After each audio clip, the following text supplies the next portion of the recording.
Noticias Telemundo.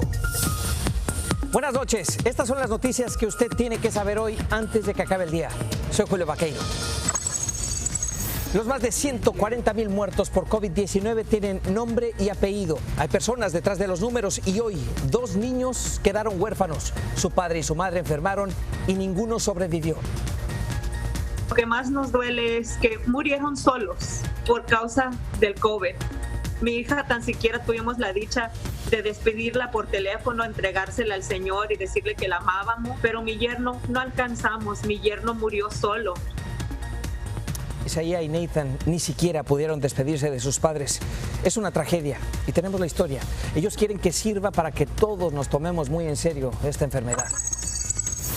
California supera a Nueva York. Ahora es el estado con el mayor número de contagios de coronavirus. Los trabajadores latinos son los más vulnerables. Que a veces vas a los parques y porque estás al aire libre entonces no te pones mascarilla. Entonces siento que siempre que estás alrededor de personas necesitas usar la mascarilla. Hoy en el país hubo más de 1,000 muertes por COVID-19 en un solo día. Es el número más alto en semanas. Y con el tamaño de la crisis, el Congreso ya avanza en un nuevo paquete de alivio económico. Veremos cómo van esas negociaciones. Familias inmigrantes detenidas en centros de detención seguirán encerradas. Un juez rechazó la liberación de más de 300 padres y niños a pesar del riesgo de contagio en las instalaciones de ICE. Los niños que tienen nomás 1 año, 2 años, si tienen una corte como un juez federal de inmigración, ¿cómo van a explicar las amenazas que pasó en contra de su vida? Algunos de estos padres inmigrantes hablaron con nosotros, dicen que están desesperados y es que con esto podrían venir más separaciones de familias. Le vamos a explicar por qué. Y arrancamos ya con el dolor de 2 niños huérfanos por la pandemia.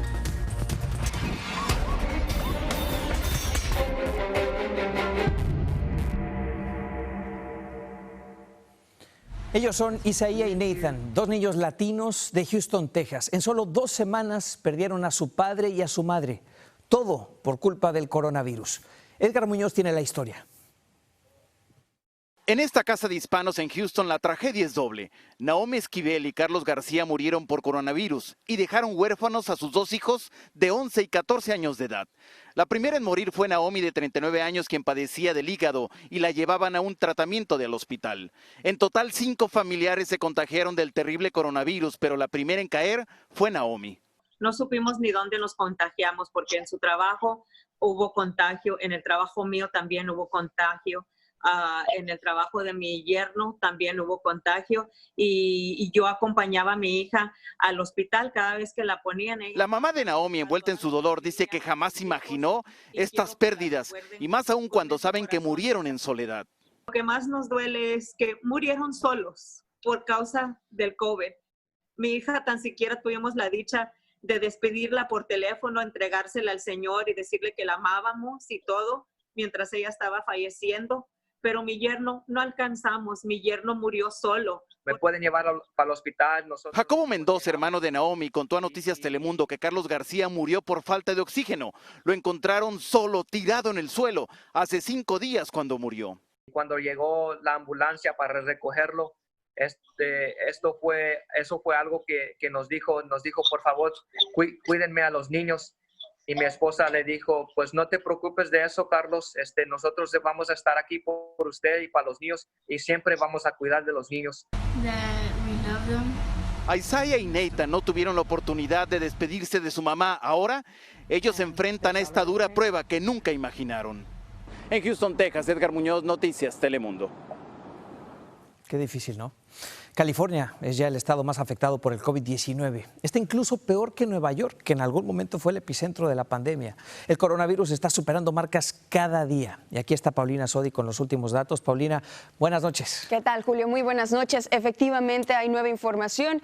Estamos en el país a muy poquito de llegar a los 4 millones de casos confirmados. Para que usted tenga una idea mucho más clara de la dimensión de este gran problema, vamos a ponerle un ejemplo. Es como si todos los habitantes de la ciudad de Los Ángeles estuvieran contagiados con COVID-19. Así de grave es la situación. En cuanto a la cifra de fallecimientos, al día de hoy van más de 143,000 y hay que resaltar que por primera vez en semanas Estados Unidos registró más de 1,000 muertes diarias por COVID-19. El lunes se registraron 531 fallecimientos, pero ayer esa cifra se duplicó, llegando a las 1,127.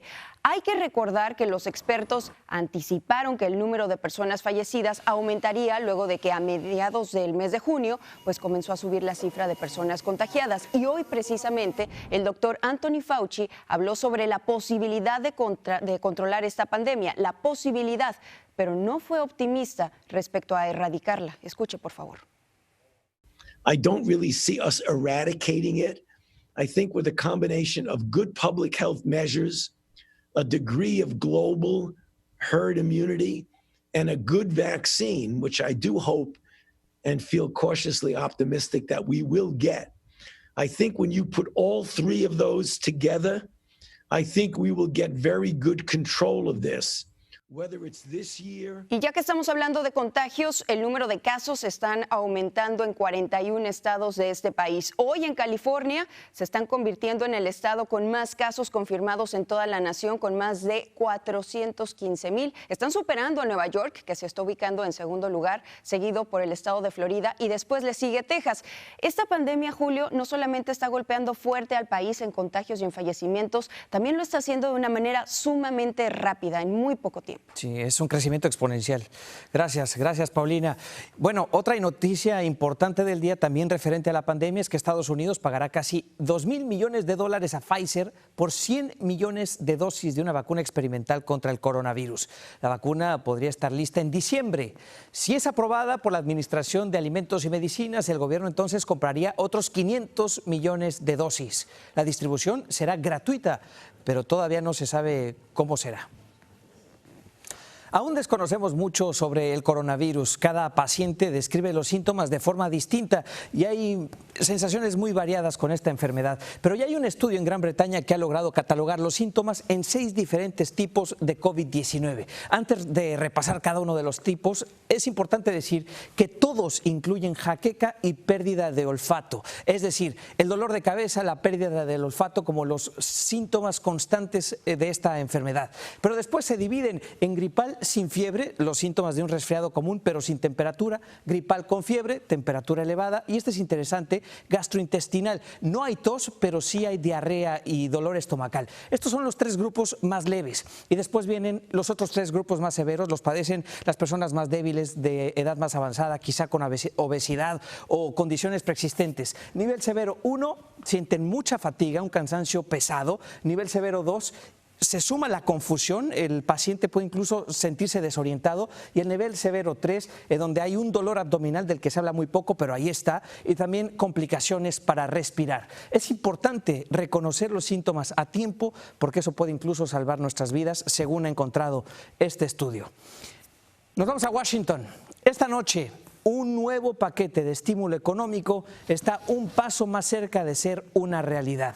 Senadores republicanos y la Casa Blanca alcanzaron un principio de acuerdo. Incluye más de $100,000 millones para escuelas y fondos adicionales para pruebas de COVID-19. Ya sabemos que sí habrá un segundo cheque de ayuda para las familias afectadas, pero ¿de cuánto será? ¿Quiénes lo van a recibir? Esas todavía son preguntas que no tienen respuesta. Y bueno, hoy el presidente Trump dio otra conferencia de prensa sobre el coronavirus, pero no solamente habló de la pandemia, también se refirió a su plan de enviar tropas federales a Chicago y a otras ciudades. Nos vamos con Javier Vega, que está en la capital del país, con el reporte. Adelante, Javier. ¿Qué tal, Julio? Buenas noches. Pues el presidente Trump dice que no le dejaron de otra y hoy en la Casa Blanca confirmó el envío de fuerzas federales a Chicago y pronto a otras ciudades como Albuquerque para atender el incremento de la violencia y los crímenes violentos. Estamos hablando de agentes del FBI, de la DEA e incluso de la Agencia de Armas y de Explosivos que estarán realizando tareas de seguridad. Esto es solo el último despliegue federal que se ha realizado en ciudades controladas por alcaldes demócratas que se oponen a este tipo de medidas, como ha ocurrido en Portland, en Oregon e incluso aquí en Washington, D.C. Pero el presidente insiste en que estos alcaldes demócratas son débiles, mientras analistas destacan cómo el presidente está abrazando la bandera de la ley y el orden rumbo a las elecciones de noviembre. Aquí parte de su anuncio. This bloodshed must end. This bloodshed will end. Today I'm announcing a surge of federal law enforcement into American communities plagued by violent crime. Evidentemente esto ha generado todo tipo de reacciones durante el día, incluyendo desde el Congreso. Escuchemos. Es solo el más reciente ejemplo del intento desesperado del presidente para intentar distraernos de su inepto manejo de la pandemia. Los alcaldes y gobernadores de estas comunidades no quieren este tipo de apoyo. En otros temas, más tarde en su conferencia sobre el coronavirus, el presidente Trump dijo que las protestas de las últimas semanas son una de las causas de que estén incrementando los casos en varios estados. Julio, el reporte desde Washington. Gracias, Javier Vega. Y nos vamos a Canadá. Ahí la Corte Federal invalidó un acuerdo con Estados Unidos que obliga a los solicitantes de asilo que intentan cruzar la frontera canadiense a buscar asilo primero en Estados Unidos. Es el acuerdo del tercer país seguro. Según el tribunal, viola los derechos y las libertades civiles de las personas. El Parlamento canadiense tiene ahora 6 meses para responder antes de que esta orden entre en vigor. Aquí en Estados Unidos, un juez federal negó la solicitud de dejar libres a 300 niños y padres migrantes en 3 centros de detención de ICE. Esto a pesar de que describió como deficientes las labores de las autoridades migratorias para poder controlar el coronavirus en estos centros. Ahora los padres enfrentan el dilema de aprobar que los niños salgan con un patrocinador, es decir, separar la familia, o quedarse detenidos juntos, pero con el enorme riesgo de contagio. Y para hacer cualquier tipo de decisión así, las madres necesitan muchísima información. Necesitan saber si separan de sus niños, si van a ser deportados solas y si los niños van a quedar aquí solitos. Desde que comenzó la pandemia ha habido más de 3.700 contagios dentro de las instalaciones de ICE en todo el país. Y también preocupan las demoras en los servicios de inmigración a la hora de entregar documentos. La agencia todavía no entrega unas 50,000 tarjetas de residencia permanente ya aprobadas y otras 75,000 visas de trabajo que ya debieron de haber sido distribuidas este año. Ese es otro problema grande, porque si no tienen el permiso de trabajo, igual sería solamente la tarjeta o la carta donde les dice que se les aprobó su permiso de trabajo, pero si no tienen la tarjeta, a veces ni siquiera la licencia de conducir les permite renovar. El Servicio de Inmigración asegura que los retrasos se deben a que han quedado sin imprenta por la falta de fondos.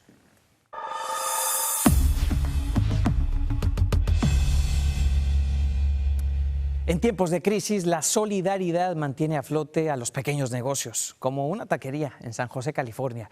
Gracias al apoyo de su comunidad y a la paciencia de sus empleados, ahí siguen adelante. Sandra Cervantes tiene más.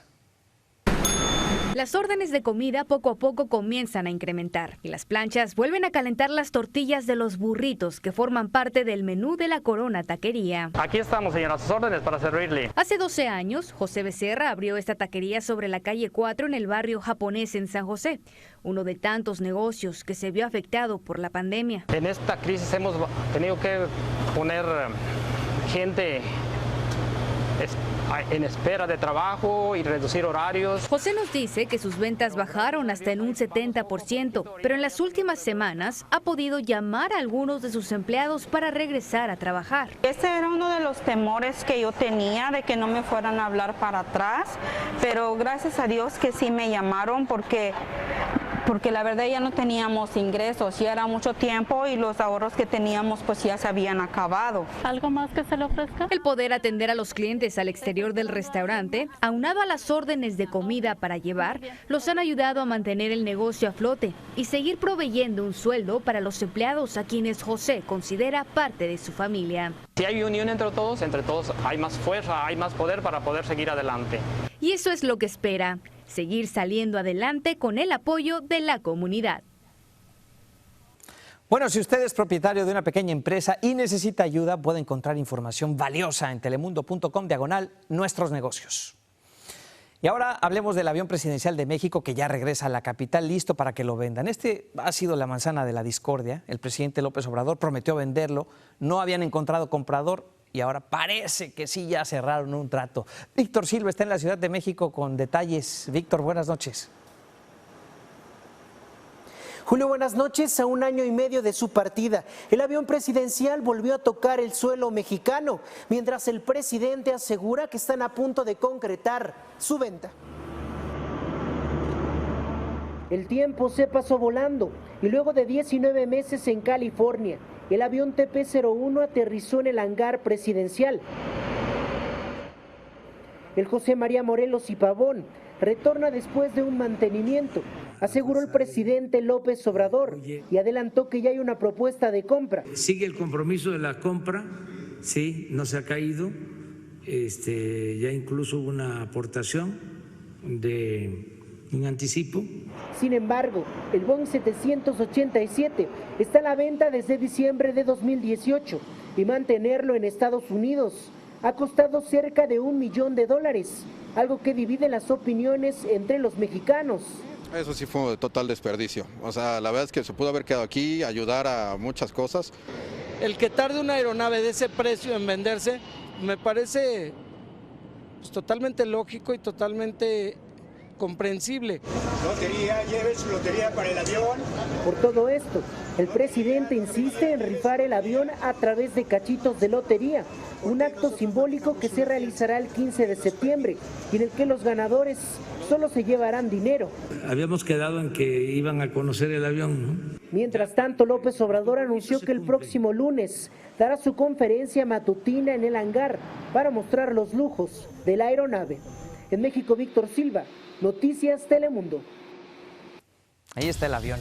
Al regresar, la tormenta tropical Gonzalo se mueve por el Caribe y podría convertirse en huracán ya mañana. Vamos y venimos, quédese.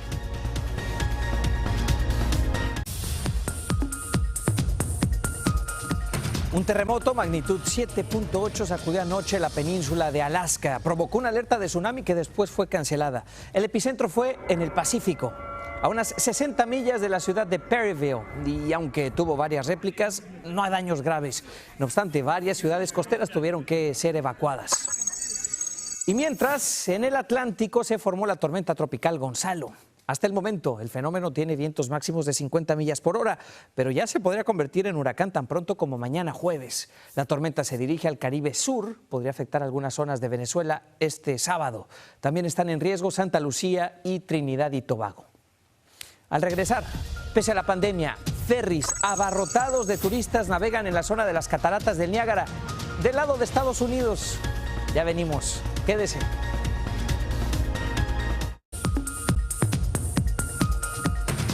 Antes de irnos, mire esta gran diferencia entre Estados Unidos y Canadá. Los pasajeros en ferry en la zona turística de las cataratas del Niágara, que es la frontera de los dos países. Del lado canadiense, como estricta medida de distanciamiento social, solo se permiten 6 pasajeros de los 700 que caben en un barco. Del lado estadounidense van abarrotados a la mitad de su capacidad, pero llenos. Y así vamos un día a la vez. Siga con titulares y más, tenga buenas noches.